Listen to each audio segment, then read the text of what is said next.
پرچم ملی نشانه هویت وطندوستی، ارزشگذاری به مقدسات ملت، معرفی تاریخ و فرهنگ قدیمی و امروزی خلق تاجیک محسوب می‌یابد. باعث فرهمندی است که پرچم دولتی را در برابر دیگر قشر فعال جامعه، ورزشگران نیز بعد غلبه در مسابقه‌های بین‌المللی پرافشان می‌سازند. ما امروز فخر از آن داریم که با ابتکار اساسگذار صلح و وحدت ملی، پیشوای ملت،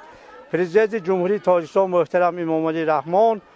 صلح و آزادی، تنجی، آرامی و آسودگی وطن و میان آمده است که همش در زیر پرچم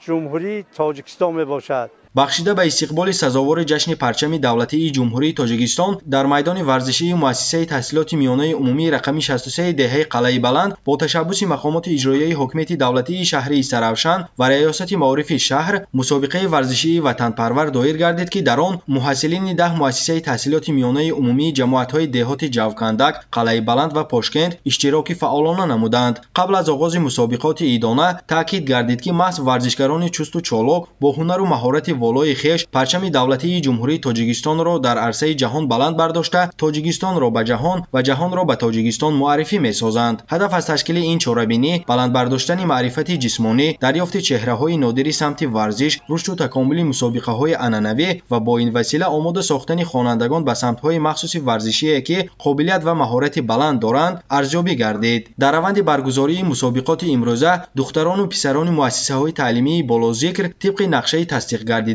از روی نمودهای ششکه و شاهمات دویدن به مسافه 60 متر، سنگبرداری، وزنکشی، جهیدن به درازی، والیبال و دستخوابانی میان هم رقابت جالب انجام دادند. مهارت و جسارت هر یک جوان پسر و جوان دختر در خود حس باوری به غالبیت را تجسم نموده خوانندگان با این وسیله نه تنها قابلیت ورزشی خود را بلکه با این راه حسیات میهن‌پرستی و وطندوستی و ارزشگذاری به لوای تاجیکستان را با افتخار و سرفرازی نشان دادند. این همه پیشرو و این همه